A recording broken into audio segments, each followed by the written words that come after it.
Welcome to the Coach Jake Ganus Show, sponsored today by Carpenetti's Pizza, a proud sponsor of Moody Blue Devil football. I'm your host, David Simpson.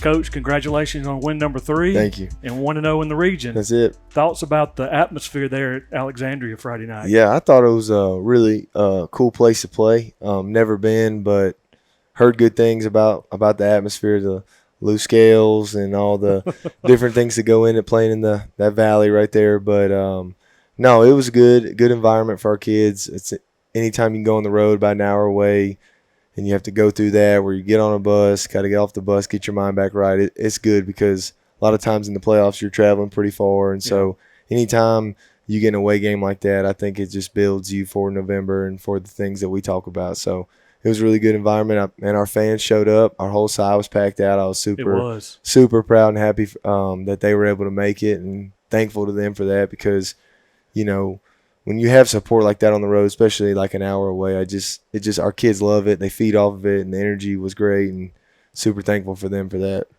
Great, Coach. So if we can, let's talk about the game Friday night. If we can talk about quarter, because some impressive stats for your team. First quarter looks like, well, I know the first quarter they did not cross midfield. So you kicked off to them, 4 and out. They punt to us, and you drive right down the field. So it was a good series for Charlie. Yeah, throwing to Aiden for the first touchdown. Yeah, it was good. Defensively, they played great all night. First series, you know, they got lined up to their cub formation, what we call, and they did a great job getting off the field. And then, the offense kind of moved the ball down the field, started with a good jet sweep with KD, and then just able to move the ball consistently. And then on 3rd and 15, we were able to connect right there to Aiden on that skinny post. So it was good. So it's kind of trading back possessions there. We're going to the second quarter, and we also get another touchdown from Abram to put us up 14-0. So it's kind of like defensively you're stopping them. I think they finally crossed midfield late in the second quarter. Mm-hmm. So it was a good first half. You were up, I believe, at halftime. Well, second quarter, it looks like you had it was 21-0, but Caleb Goff had a 61-yard punt. Yeah. In that, which was kind of special. That's phenomenal. Great punt. He's done a great job all year. I mean, it's something that he's one of our starters on defense, and so we can't just sit there and give him an hour to punt at practice every day. And so we get a good amount of time practicing that, but he's done a great job. Our punt team's been great all year, so that's something we're going to continue to grow. But, yeah, proud of him for that punt. So one thing I wanted to talk about was the field goal from Alexandria. They missed it, and it looks like they penalized you for them missing the field goal. Can you kind of explain that? Because a lot of people are asking me, and it's a high school rule. So, I asked a lot of people, a lot of coaches that have coached a long time in this sport, and they had never heard of that rule. But it is a rule, allegedly, that if you miss a field goal and the ball goes in the end zone, it is treated as a touchback. So the ball moves to the 20. So, knowing that rule now, I'm going to call our association today and kind of get his take on it because, you could really say it's a form of punt now where you can just get your field goal team lined up, aim at the corner, don't even go for the upright, just try to get it in the end zone. And then the other thing was, it says in the rule on the NFHS website that let's say we kick it from the 50 and the ball lands on the 2-yard line and our team runs down and touches it, well, then it says they should have the ball on the 2, whereas you've seen 1,000 times in high school football, you miss that field goal, it's short, the ball just goes back to the spot. But really, if that team would have covered the kick, it'd be down like a punt. So I've never heard it. I've never seen it. I haven't been around that long, but I've asked, Coach Wiley, Coach Matt Hicks, who helps us, who's coached a long time for a lot of different places. And I asked, I was going up down the sideline, I asked people, and no one's seen that or heard of it, but it is a rule. I did find it on the NFHS website that governs high school football. And still a little confused by it. Going to do some research and figure it out because it might be something that we could take advantage of now that we know. That's one thing everybody was talking about today at work. When I went into work, they were like, explain that field goal situation. So I did not know. I had to take a timeout because I had to go hear it from the White Hat, and they were great. I thought the whole crew was great, that association, and he explained it, And he calmed me down and said, "Coach, this is what it is. This is how it goes." And so, we moved on from there. But, yeah, it just was weird because they missed the field goal and then they moved the ball back about 25 yards. Yeah. So It's almost like penalizing you for yeah, them. for missing the field goal. So, yeah, I'm not sure. So after the field goal, we have a possession. Caleb has that great punt. We hold him again, get the ball back. And it looks like Charlie connected again to Aiden Robinson. So it looks like Charlie had a real good night throwing the ball for the Blue Devils. That was second quarter. And then finally, they kind of put a drive together. They looks like they run, and all of a sudden they do the pass. Yeah, 1st and 10 on their own 25. They just – we had a coverage bust, which we've had. We had against Sylacauga as well, where it's almost the same exact coverage. You have a player that's playing a deep half or third, depending on what the call is, and they get their nose down in the box. Their eyes aren't where it's supposed to be, and they literally run right past each other, and he catches it, and Zero makes a good play. But besides that, they had one long run for 12 yards, and besides the 12-yard run, the 75-yard pass, they didn't have a play over 6 yards the entire game. So it was pretty consistent on defense with stoning them, and I was proud of them for that. But, when you play a team like that, you've got to have eye discipline, and that's something that didn't cost us right there. Didn't end up affecting the outcome of the game, but we've got to fix that and grow from it. That way it doesn't cost us down the road. So they score, cut the lead. I mean, they're down by 14. What was impressive, you had under 2 minutes. You got the ball and drove it right down the field and punched it in with Blaine. Yep. So we wanted to work our 2-minute-0. We don't really get that opportunity much, and we were able to get a touchdown right there. Hopped in the heavy package on 4th and 5 and scored, which was a really good job by everybody blocking it up. Blaine making a good play. We had a touchdown call back on that drive as well, a long pass. And so we were able to battle that 10-yard penalty adversity and go score. So I was proud of the guys for that. So you go into halftime up 28-7. How do you talk to the team when you have such a big lead? Yeah, we really hadn't had a big lead. I know we were down at Pell City. I think Sylacauga we were up by 1 point maybe. Yeah. So, that was the first game we come in there and you give them the 0-0 talk. It's 0-0. Great teams can flip the mindset and go out there and attack it like it's 0-0, not we're up 21. And I think our kids did that. Third quarter we really struggled offensively, scoring right there. We had the ball on their side of the field. It felt like the whole quarter. And we finally score on the jet sweep from about 50 out. But, we turn it over and then go 4 and out 2 times in a row. So 3 turnovers for our offense to start the second half. So sputtered a little bit, but we were able to finish and continue to lean on them and run the ball and end up scoring a couple more in the fourth. So I know going back to the third quarter, we traded possessions. You said we turned the ball over on downs, but then you created turnovers and we get the ball. Yeah, 3. Yeah, it was 3. It was weird. It was three in a row on both sides, back-to-back turnovers. It was 2 picks and a fumble for them, and then we fumbled and went 4 and out twice. So the equalizer was KD on a 50-yard jet sweep. Was finally like, all right, here we go. We scored and we got back into a rhythm. Made them punt, and then our offense ended up going towards the scoreboard. We ended up scoring twice. So fourth quarter, you started substitute a lot of players. Kind of, what's the process on that? You're just trying to get more kids reps for the season? Absolutely. So we defensively, we played 20 kids before we made that wholesale on the last drive they had, but we had played 20 kids, which was huge. I mean, playing 20 kids that we felt like when the game was still in question or still a tight game was awesome. And then offensively, we started subbing, got T.O. some carries at running back, started getting some different guys in at receiver, and then O-line started slowly make some substitutions. They don't want us to go 5 for 5, move the center first, and then from there you start plucking and pulling different guys. But defensively, on offense, on the last drive, if we would have had the ball again, we were going to try to get as many people as we can in there. I think defensively, every player that dressed out, except maybe 1 or 2, got to get in, at least to play. Awesome. So that's always our goal when we're up. If they would have given up that last touchdown, it'd have been okay because we had a couple, freshmen that have never – they look like, starry-eyed out there. And but it's just cool to see those kids go out there and compete. Yeah. Well, that's great, Coach. We're going to take a quick break right now for a commercial, but once again, you're watching the Coach Jake Ganus Show. Today's show is sponsored by Carper Daddy's Pizza, a proud supporter of Moody Blue Devil football.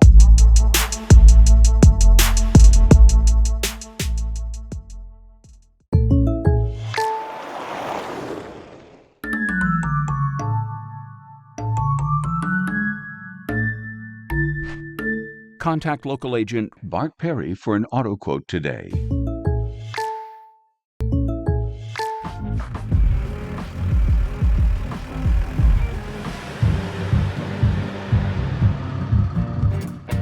Contact Bart Perry for an auto quote today.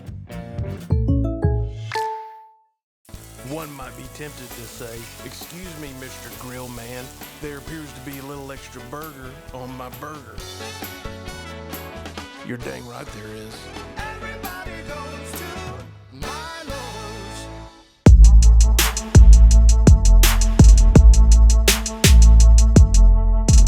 Welcome back to the Coach Jake Ganus Show, sponsored today by Carpenetti's Pizza, a proud supporter of Moody Blue Devils football. Today I have offensive lineman right guard Jackson Randall, a junior, and also junior cornerback Sidney Walton.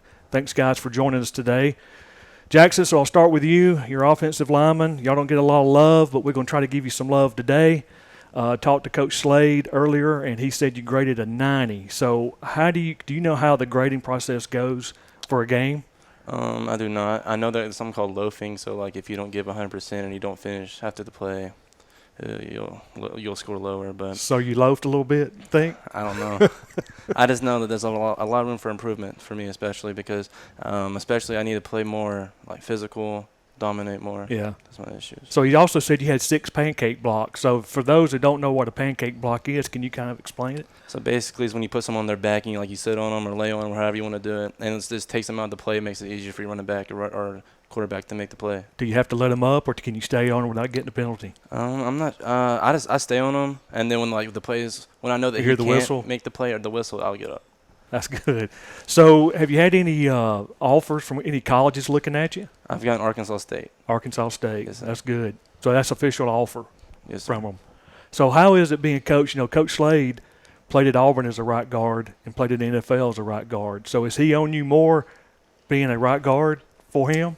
Yeah. So he does tell us a lot. Like the right side's the special side, and he takes it to heart a little bit. Yeah. So how is it being coached by a college player and an NFL player? Oh, it's awesome. Like he's been the places we've been. He's been much farther than us. So he understands what it takes to get there. So he helps us. So you have a good. He also told me one thing. You have a good GPA. Yes, sir. Can you tell us your GPA? I got a 4.0. Oh, wow, that is good. So any football, after college football, have you thought about the future? What's the future hold for you? I have not thought about my future. I just want to make it to the league. So that's all. Okay. That's all I'm focused on. That's good. Well, Jackson, appreciate your time today. Sydney, so on your defensive stats, I was looking. It looks like a lot of folks don't want to throw your way. So Yeah, as of recently, they definitely haven't been targeting me in any way. So it's been a quiet game for me. So I know you last week you had to be more disciplined for not getting kind of sucked in when they run the ball a lot. Alexandria did, and then they can drop back and throw a pass. So you did a very good job staying at home and making some tackles. So looking for this year, like I said, they haven't thrown your way a lot. Looking at Bishop McNamara, they're going to have some stud receivers. So thoughts about this week's game with Bishop? Honestly, personally, I'm just excited. It's going to be a game for me. It's going to be a lot of targets. Hopefully they target me. It's going to give me reps to get better and to learn and be very disciplined in my craft because that's something I work on very often. So I'm very, very excited for them. Yeah, we're excited too. Looking forward to a good game from both of y'all. Sydney, colleges are knocking on your door, calling you. Can you explain to the audience how many offers you have currently? I have 5 offers, being Coastal Carolina, West Virginia, Arkansas State, Tennessee, and Kentucky. So just very blessed for that. I know you did make an official, I don't know if it's an official visit, but you did have a visit to the University of Alabama Yes, sir. a couple of weeks ago. Are you, with the recruiting process changing, this is a question for both of you. So I know now a lot of kids want to commit early. Are you waiting on a certain offer from a certain school, or are you talking to Coach Marshall and Coach Ganus or any of the coaches about how to handle the recruiting process? I'm going to wait. I'm going to be very patient with my commitment because I know it's a big deal. And I do have Coach CD and Coach Ganus in the back of my mind and in my ear telling me about being patient and being very, very appreciative and being humble about what I get and keep working and never get complacent and be happy with what I have. Well, that's a great answer. We want to thank both of y'all today to being here for the Coach Jake Ganus Show. We're looking forward to this game with Bishop McNamara. I know it's a big game. It's a non-region game. You're 1-0 in the region, and that's you always got to get that first win in the region to have a chance at the region championship. So once again, we want to thank both of y'all for taking the time out of your busy schedule to talk with us today on the Coach Jake Ganus Show. Well, thank you again for watching. Today's show is sponsored by Carpinetti's Pizza, a proud supporter of Moody Blue Devil football.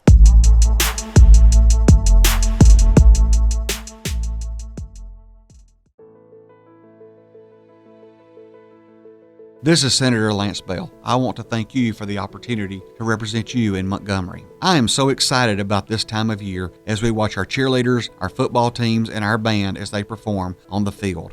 And parents, I'm not forgetting about you. That's what's great about Alabama. I'm Senator Lance Bell. Thank you for the privilege to serve you in Montgomery.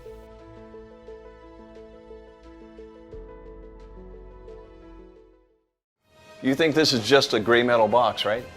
Let's get a little closer. Closer? Amanda brand gas furnaces are designed, engineered, and assembled in the USA. So this baby is true red, white, and blue. You think this is just a gray metal box, right? Let's get a little closer. Closer.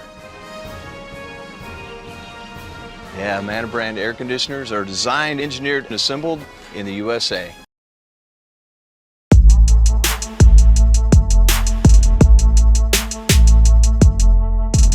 Welcome back to the Coach Jake Ganus Show, sponsored today by Carpinetti's Pizza. Coach, we're back at the Bill this Friday night. First time in history that a team from out of state is coming to Moody, Alabama to play a football game.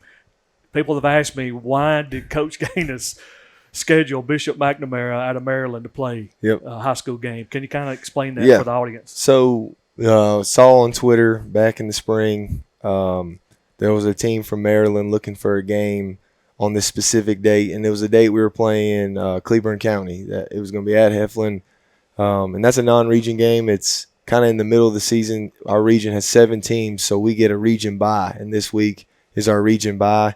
So all the other region teams are playing each other. We play a non-region opponent. So and I said, man, that'd be cool. I think it'd be fun to get a home game because they were willing to travel. And so I reached out to the coach first just to see, and come to find out he's from Alex City. His name's Greg Calhoun, and he played at UAB. So we both played at UAB, and I didn't even know that he played before me. He had the nickname Chief. I talked to some UAB guys. Everybody loves him. So he was trying to get back to Birmingham so he could play, where he played high school and college. So I reached out to Coach at Cleburne County, and they had another team that was wanting to play them that week. Okay. So we ended up saying, hey, it was a mutual deal. They took their other opponent, and I called him, and we got it on the schedule. And the biggest reason is because I feel like we weren't very tested going in the playoffs last year, and nothing against Cleburne. This is just this specific week. It's our opponent's record. I think our 3 opponents we played this year are good football teams. I think all 3 are improved. I think especially Pell City and Sylacauga, they played hard. They were tight games, but their record right now is 0-9. And so I wanted to play some harder competition because when we get to playoffs, it's win or go home. And so I feel like going into Leeds last year, I think our opponent record at that time was, I think out of all 8 wins, I think there was 2 or 3 wins from those 8 wins out of 8 teams. And so I really wanted to try to do that, and with the coach from Cleburne County having another team wanting to play him, it just kind of worked out. And so they're coming down here, and man, they're big. Got some great athletes. They're in I don't want to say it wrong, but it's outside of Baltimore. It's not Baltimore. That we were corrected on that. It is outside. I think Marysville. Yeah. I might be messing that up. Sorry, coach. But man, they got some great athletes. They got some great size. They have multiple Power 5 prospects, kids with SEC offers up in Maryland, ACC offers. And so it's more about exposure for our kids and to play a really tough opponent. And then we get an extra home game out of it too. So I'm really excited about that. I was trying to find some stuff on them, and it looks like they've scored a combined 99 points and only given up 14 in 3 games. So they're a very good football team. Yep. Are they coming down? When will they arrive in Moody? Are they coming down Wednesday or Thursday, or are they flying? Or are they driving a bus? So the plan that I know, and I'm going to talk to Coach Calhoun. We'll probably talk every day this week, make sure they're good and taken care of. But they're going to fly in Thursday. They're staying in a hotel Thursday night. They're going to stay Friday night as well, and then they're going to fly out Saturday. Okay. So whatever they need from us, we'll be there. We'll take care of them. But again, we're just really excited. It's the first game of school history. It's a really good opponent. It's really good for our kids to go up against other Power 5 big prospects. There should be a lot of college coaches here, coaches from the South that might never get to go see these kids in person. Well, they're going to come on Friday night so they can put eyes on them, but they're also going to see our kids. Yeah. And so, it's just going to be great, and it's really good for our program and for our community. Are they bringing their band or anything like that, or do you know? Yeah, I don't know that one. I was thinking about it, with their equipment. I don't know if they're going to check their pads or how that's going to work. They might have somebody drive down. That's what colleges do. Someone drives the track trailer. So they might send their equipment guy early. But, no, they're a great football team. They're 3-0. Last year they struggled a little bit early, and they've played the same teams, and they've whipped the same teams that they lost to last year. So they're a lot better. Coach is really settling in. I think this is only year 2 or 3 for him as the head coach. So he's doing a great job, and they're a really, really good team, and we're excited. Great coach. Well, we're looking forward to Friday night here at the Bill. 411 Network will start at 6 p.m. with a replay of the Coach Jake Ganus show. We'll go live at 6:30 for pregame.